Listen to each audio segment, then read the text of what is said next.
Hi అండి, welcome back to Sanvi vlogs Telugu. ఈరోజు మనం క్యారెట్ లడ్డు ఎలా చేసుకోవాలో చూద్దామండి. నేను ఒక 1/2 కిలో క్యారెట్ తీసుకొని తురుముకొని ఒక 5 minutes ఫ్రై చేసుకున్నాను. కొంచెం పచ్చివాసన పోయే వరకు ఫ్రై చేసి పెట్టుకున్నాను. ఇప్పుడు ఇందులో ఒక 2 tablespoons కోకోనట్ పౌడర్ అండి, ఇది ఎండు కొబ్బరి పొడి,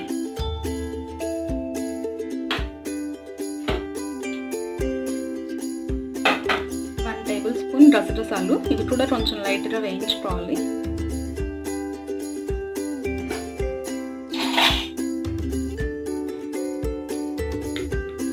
2 tablespoons కండెన్స్డ్ మిల్క్, ఇవి ఇంట్లో చేసుకుందండి కండెన్స్డ్ మిల్క్.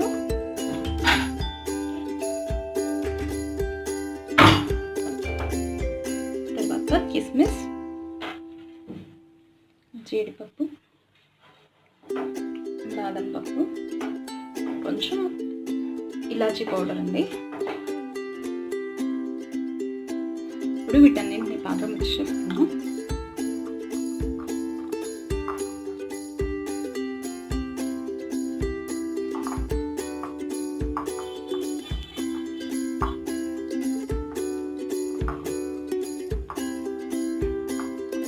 ఇలా అన్నీ బాగా కలుపుకున్న తర్వాత కొంచెం తీసుకొని బాక్స్ లాగా చేసుకున్నామండి, లడ్డు లాగా.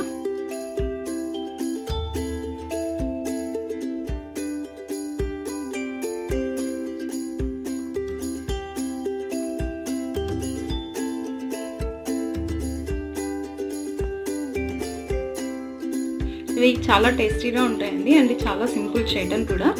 పిల్లలు ఖచ్చితంగా ఇష్టపడతారు. ఎంతో టేస్టీ అండ్ హెల్తీగా ఉండే క్యారెట్ లడ్డు రెడీ అయిపోయింది. ఒకసారి ట్రై చేసి ఎలా ఉందో కామెంట్ చేయండి.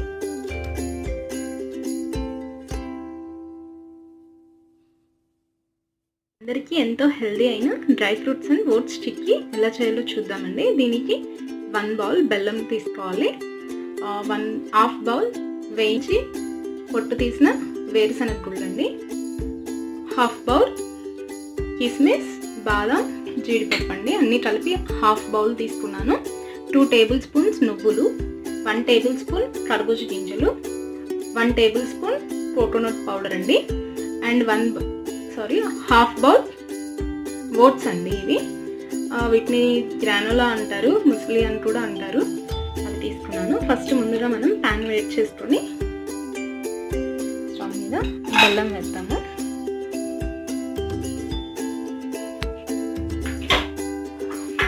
బెల్లాన్ని కొంచెం కరిగించుకుంటే సరిపోతుందండి, దీనికి పాకం ఏమీ అక్కర్లేదు.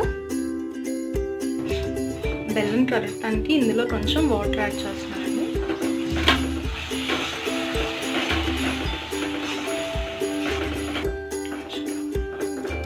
బెల్లం బాగా కరిగిపోయిందండి.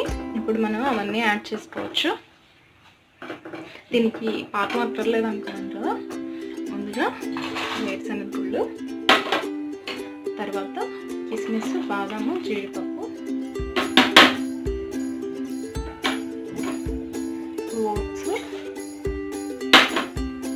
1 tablespoon కర్బూజ గింజలు, ఇవి కొంచెం లైట్గా రోస్ట్ చేసుకోవాలండి. అలాగే నువ్వులు కూడా రోస్ట్ చేసుకోవాలి, 2 tablespoons. వీటన్నింటినీ బాగా మిక్స్ చేసుకోవాలి.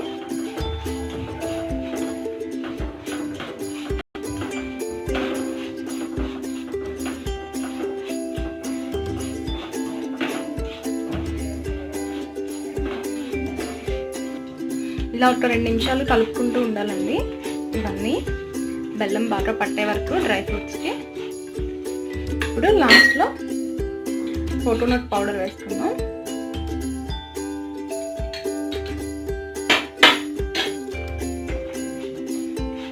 మళ్ళీ ఒకసారి అన్నీ బాగా మిక్స్ చేసుకొని స్టవ్ ఆఫ్ చేసేసుకుందామండి.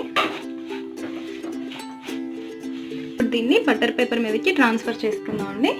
బటర్ పేపర్ లేకపోతే A4 షీట్కి కొంచెం ఆయిల్ అప్లై చేసి దాని మీదైనా వేసుకోవచ్చు, లేదా స్టీల్ ప్లేట్లో అయినా వేసుకోవచ్చు అండి. ఆయిల్ అప్లై చేసుకొని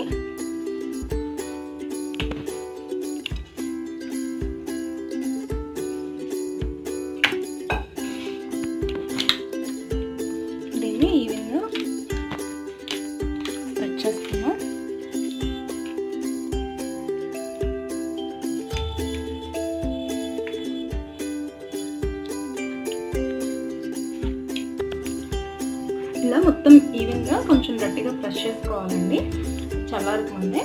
తర్వాత ఒక 1 అవర్ వదిలేయాలి ఇది సెట్ అవ్వడానికి.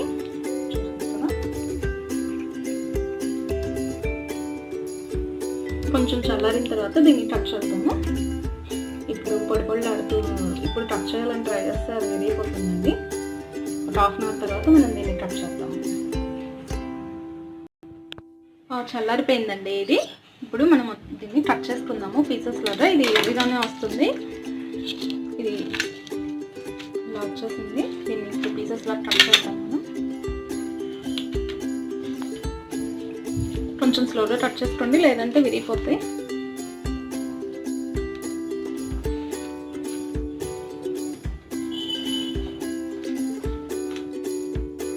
ఎంతో easy and tasty snack ready అయిపోయిందండి. మీకు కనుక ఈ వీడియో నచ్చినట్లయితే please like, share, comment and subscribe the channel Sanvi vlogs Telugu. Thank you for watching.